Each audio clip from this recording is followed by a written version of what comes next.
منگل کی شب پاکستان کے اندر ایک ہدف پر ایران کا میزائل اور ڈرون حملہ اس خطے اور دونوں ملکوں کے تعلقات میں بے چینی کا باعث بن چکا ہے۔ پاکستان کی جانب سے جمعرات کی صبح ایران کے صوبے سیستان اور بلوچستان میں مبینہ عسکریت پسندوں کے ٹھکانوں کو نشانہ بنانے کے نتیجے میں اب تک 9 افراد کی ہلاکت کی تصدیق ہو چکی ہے۔ ایرانی وزیر خارجہ کے مطابق ایران نے پاکستان میں ایرانی دہشت گرد گروہ جیش العدل کو نشانہ بنایا، جبکہ پاکستانی دفتر خارجہ نے کہا ہے کہ اس حملے کی وجہ سے سرحد پار کارروائی میں 2 معصوم بچوں کی ہلاکت ہوئی۔ پاکستان نے سرحدی خلاف ورزی پر ایران سے اپنے سفیر کو بھی واپس بلا لیا ہے اور اعلان کیا ہے کہ فضائی حدود بھی بند کر دی جائے گی۔ ایرانی میزائل اور ڈرون حملہ پاکستان کے صوبہ بلوچستان کے شہر پنجگور کے قریبی علاقے سبز کو میں کیا گیا، جو کہ ایک دشوار گزار علاقہ ہے۔ جواباً جمعرات کی صبح پاکستان نے ایران کے صوبہ سیستان اور بلوچستان میں دہشت گردوں کے مخصوص ٹھکانوں کو نشانہ بنایا ہے۔ انتہائی مربوط فوجی حملوں سے اس کا آغاز کیا گیا۔ انٹیلیجنس معلومات کی بنیاد پر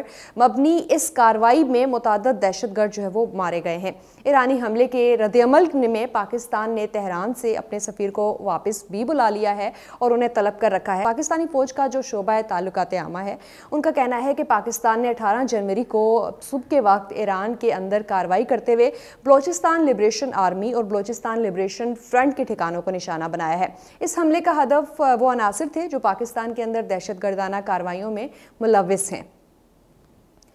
ISPR نے مزید کہا ہے کہ اس کارروائی کو آپریشن مرگ برسر مچار کا نام دیا گیا ہے اور یہ کوڈ استعمال کیا گیا ہے جو کہ انٹیلیجنس معلومات کی بنیاد پر ہے۔ مرگ برسر مچار فارسی کا جملہ ہے جس کا لفظی مطلب سرمچاروں کی موت ہے۔ بلوچ علیحدگی پسند تنظیموں سے منسلک افراد اپنے لیے سرمچار کا لفظ استعمال کرتے ہیں، جس کا مطلب وہ مختلف زبانوں میں بہادری یا گوریلا کے بھی لیے جاتے ہیں۔ ISPR کے مطابق اس کارروائی میں ڈرون، راکٹ میزائل اور گولہ بارود استعمال کیے گئے جو کہ اور کولیٹرل ڈیمیج سے بچنے کے لیے احتیاط بھی برتی گئی ہے۔ ISPR نے مزید کہا ہے کہ ایران میں نشانہ بنائے جانے والے جو ٹھکانے ہیں وہ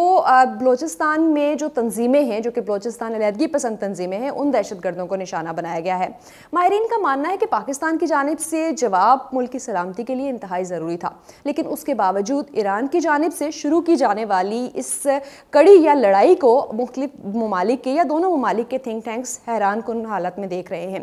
ایسا بھی نہیں ہے کہ ہمیشہ سے ایران اور پاکستان کے تعلقات بہت اچھے رہے ہیں، لیکن موجودہ کارروائی کو سمجھنے کے لیے ایران پاکستان کے درمیان تعلقات کی تاریخ اور اس حملے کی ٹائمنگ پر ایک نظر ڈالنی ہوگی۔ یہ بھی سمجھنا ضروری ہوگا کہ یہ 2 ریاستوں کے درمیان جنگ ہے۔ تاریخ میں کئی مرتبہ دونوں ممالک کے درمیان کشیدگی پاکستان میں سنی اور شیعہ گروہوں کے درمیان تنازعات کا باعث بنی، یہاں تک کہ اس کی وجہ سے بہت سارا جانی نقصان بھی اٹھانا پڑا۔ 1990 میں لاہور میں ایران کے ثقافتی نمائندے صادق گنجی اور 2009 کے دوران پشاور میں ایرانی قونصل خانے کے ملازم ابو الحسن جعفری دونوں کو مارا گیا تھا۔ اسی طرح سیستان اور بلوچستان میں ایران مخالف گروہ ایکٹیو رہتے ہیں جو کہ بہت سے ایرانی فورسز کو نقصان پہنچاتے ہیں، جن میں بڑی تعداد میں ایرانی فوجی وہ ہلاک یا زخمی بھی ہوئے ہیں تاریخ میں۔ 2008 کے دوران سیستان اور بلوچستان کے جنوب میں انہی حملوں میں ایران کے ایک طاقتور فوجی دستے پاسداران انقلاب کے ایک سینئر کمانڈر کی ہلاکت بھی ہوئی تھی، جن کی ذمہ داری شدت پسند تنظیموں نے قبول کر لی تھی۔ اس کے ساتھ ساتھ اگر زمینی افواج کے ڈپٹی کمانڈر اور قدس بیس کے کمانڈر نور علی شوشتری اور صوبہ سیستان اور بلوچستان کے کمانڈر علی محمد زادہ کی بات کی جائے تو وہ بھی ان متاثرین میں شامل تھے۔ اس خودکش حملے میں ہلاک ہونے والوں میں ایران شہر کور کے کمانڈر، سپاہی کور کے کمانڈر اور امیر المومنین بریگیڈیئر کے کمانڈر کو بھی ہلاک کیا گیا تھا۔ جون 2007 کا اگر ذکر کیا جائے تو صوبہ سیستان اور بلوچستان میں ایران پاکستان سرحد پر واقع جو پولیس اسٹیشنز تھے، ایرانی فوجیوں کو یرغمال بنایا گیا تھا۔ ایرانی حکام نے پاکستان سے تعاون کا مطالبہ کیا تھا اور کہا تھا کہ ایران مخالف گروہ ہیں ان کی قیادت کو ان کے حوالے کر دیا جائے، جنہوں نے اس کے بقول پاکستان میں پناہ لے رکھی تھی۔ یرغمال بنائے گئے ایرانی فوجیوں کے بارے میں بعد میں یہ اطلاعات سامنے آئی کہ انہیں ہلاک کر دیا گیا۔ اسی طرح ایرانی حکام نے بعض معاملات میں کھل کے کہا ہے کہ اگر پاکستان ایسی کارروائی کی صلاحیت نہیں رکھتا تو ایران خود ان کے خلاف کارروائی کر سکتا ہے، ان گروہوں کے خلاف جو کہ ایران مخالف ہیں اور پاکستان میں پناہ لیے ہوئے ہیں۔ ان کی پناہ سے ان کی موجودگی سے پاکستان انکار بھی کرتا ہے اور اسے جھوٹا دعویٰ قرار دیتا ہے، مگر ایسے تمام بڑے واقعات کے بعد ایران کی جانب سے منگل کی شب جیسا رد عمل نہیں آیا تھا۔ ان تمام معاملات میں دونوں ممالک نے مشترکہ سرحدی وہ ٹیمز تشکیل دی تھی، لیکن ان کی تفصیلات وہ بہت زیادہ شیئر نہیں کی جاتی تھی اور کوئی سرکاری رپورٹس بھی شائع نہیں ہوتی تھی۔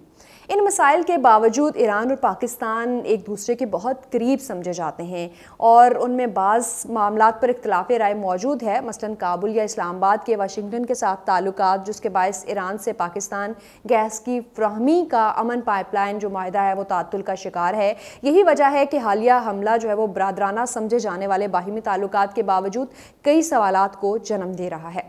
بلوچستان اور خطے میں جو ایران اور پاکستان دونوں کو چیلنجز کا سامنا ہے، جہاں مرکزی حکومتوں کے خلاف مختلف گروہ سرگرم ہیں، دونوں ملکوں کے لیے افغان سرحد پر بھی مسائل جنم لیتے رہتے ہیں، اور اب طالبان کے کنٹرول میں کیونکہ افغانستان ہے، اسی طرح پاکستان انڈیا کے ساتھ مشرقی سرحد پر مشکلات کا سامنا کرتا ہے، ویسی ہی مشکلات کا سامنا ایران اپنی مغربی سرحدوں پر بھی کرتا ہے۔ سیستان اور بلوچستان کے خطے میں تناؤ کے باوجود بظاہر دونوں ممالک کی بہت اچھے تعلقات رہتے ہیں، دونوں کی سرحدوں کی جو ہے وہ ضرورت نہیں رہتی یہاں پر آرمی کی موجودگی کی۔ ان مسائل کی اہمیت کے باوجود انہیں جو ہے وہ بات چیت سے حل کرنے کی کوشش کی جاتی ہے، باہمی جو ہے وہ کمیٹیز کے ذریعے حل کرنے کی کوشش کی جاتی ہے،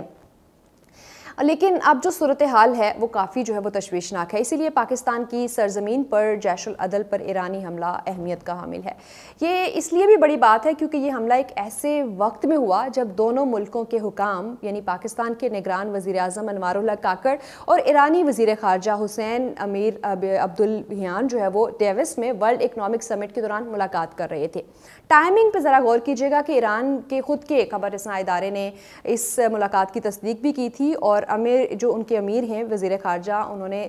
ملاقات کے دوران دہشت گردی سے لڑائی کے لیے دونوں ملکوں کو جو ہے وہ مل کر کام کرنے کی توجہ پر ضرورت پر زور دیا، اور ساتھ ہی ساتھ سمجھوتوں کا بھی اعلان کیا گیا۔ اسی رپورٹ میں کہا گیا کہ وزیر اعظم انوار اللہ کاکڑ نے کہا کہ پاکستان اور ایران خطے میں ایک ہی چیلنج کا سامنا کر رہے ہیں، انہوں نے مل کر دہشت گردی کے خطرے کو محدود کرنے کے لیے مشترکہ کوششوں اور تعاون پر بھی زور دیا۔ ایران کے سرکاری خبر رساں ادارے نے یہ رپورٹ کیا کہ منگل کی رات دونوں ممالک کی مشترکہ فوجی مشقیں بھی ہوئی تھی اور پھر یہ حملہ ہو گیا۔ ان سب باتوں کو مد نظر رکھتے ہوئے حملے کی واضح وجوہات کو سمجھنا بہت زیادہ مشکل بھی ہے، مگر یہ واضح ہے کہ اس کو سفارتی تناؤ قائم کرنے کے لیے کیا گیا۔ جہاں بلوچستان خطے میں ایران مخالف گروپس کی سرگرمیاں جاری ہیں، وہیں کرمان میں حالیہ خودکش حملے میں بڑی تعداد میں لوگوں کی ہلاکت ہوئی ہے۔ پاکستانی سرزمین پر ایرانی حملے کی ایک یہ وجہ بھی بتائی جا رہی ہے۔ کرمان حملے کی ذمہ داری نام نہاد دولت اسلامیہ نے قبول کی ہے، تاہم ایران اسرائیل کو ان حملوں میں ملوث سمجھتا ہے۔ بعض ایرانی حکام کا یہ دعویٰ ہے کہ جو ان کی ملکی سرحدیں ہیں وہاں پر اسرائیل متحرک رہتا ہے۔ ایران کی وزارت انٹیلیجنس نے کہا ہے کہ کرمان حملے میں ملوث لوگوں سے ایک جنوب مشرقی سرحد مقامی اسمگلرز کے ذریعے جو ہے وہ یہ سارا معاملہ کیا گیا، جس میں ایک خاتون اور بچہ بھی شامل تھا، اور ساتھ ساتھ پھر یہ بھی کہا گیا کہ وہاں پہ رینٹ پہ ایک کرائے کا مکان جو ہے وہ لے کے وہاں پہ وہ رہائش پذیر تھے۔ ایرانی سرحدوں کی حفاظت کی ذمہ داری بارڈر گارڈ کمانڈر کے پاس ہے، جو ایران کی پولیس کمانڈ کے ساتھ منسلک ہے، تاہم 2014 سے سیستان اور بلوچستان سرحد کی 300 کلومیٹر کے حساس علاقوں کی ذمہ داری پاسداران انقلاب کی پاس موجود ہے۔ یہاں وہ علاقہ بھی شامل ہے جس کی سرحد ایران، پاکستان اور افغانستان سے ملتی ہے۔ دوسری طرف پاکستان سرزمین پر حملے کو اس نقطہ نظر سے بھی دیکھا جا رہا ہے کہ یہ مقامی سطح پر پذیرائی حاصل کرنے کے لیے کیا گیا، اور اس سے پہلے کیونکہ ایران مختلف جو ہے وہ عراق میں بھی، شام میں بھی حملے کر چکا ہے، راکٹ داغ چکا ہے، پاکستان میں یہ حملہ پاسداران انقلاب کی طاقت کو شو کرنے کے لیے کیا گیا، یعنی تہران یہ ظاہر کرنے کی کوشش کر رہا ہے کہ وہ صلاحیت رکھتا ہے اور نتائج بھگتنا پڑ سکتے ہیں مغربی ممالک کو بھی۔ اگرچہ اس حملے کی وجہ سے تناؤ بڑھ چکا ہے اور فضائی حدود اور علاقائی خود مختاری کی خلاف ورزی بھی ہوئی ہے، ایرانی فوجی حکام مغرب کو بیسیکلی یہ پیغام دینا چاہتے تھے، ان کے مطابق کچھ ان نون سورسز کے مطابق یہ چیزیں سامنے آ رہی ہیں۔ مغربی ممالک اکثر ایران کے خطے میں عدم استحکام پھیلانے کا الزام لگاتے ہیں، مگر اب پاکستانی سرزمین پر حملہ ایک ایسی بازی ہے جو شاید وہ نتائج نہ دے سکے جس کی حکمت عملی بناتے ہوئے جو طے کیے گئے تھے۔ خطے میں ایرانی سرگرمیوں اور سفارتی میدان میں اس نے تہران کے لیے بڑی مشکلات کھڑی کر دی ہیں، بلکہ جن کا مقابلہ کرنا آسان نہیں ہوگا، کیونکہ ایران آلریڈی جو ہے وہ بہت سی معاشی پابندیوں کا شکار ہے۔ مغرب یہ الزام عائد کرتا ہے کہ خطے میں عدم استحکام کی سب سے بڑی جو ہے وہ ذمہ داری ایران پر عائد ہوتی ہے۔ ایران کو دہشت گرد ملک بھی قرار دیا جاتا ہے۔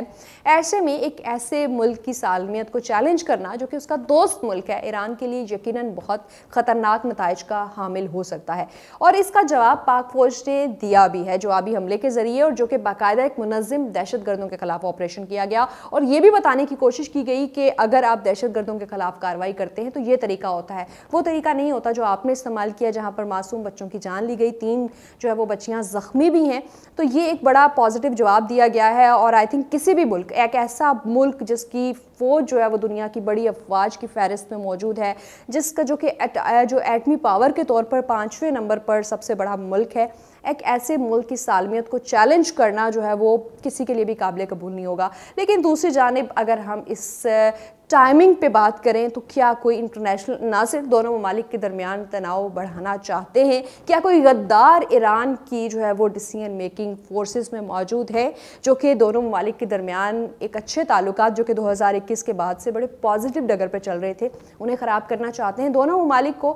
جواب تو پاکستان کی طرف سے دے دیا گیا ہے, لیکن انٹیلیجنس اداروں کو کولیب کر کے, کوآپریٹ کر کے یہ پتہ لگانا ہوگا کہ کون ہے جو کہ اس خطے میں دونوں جو ہے وہ ممالک کو لڑوا کر اپنے جو عزائم ہے وہ حاصل کرنا چاہتا ہے.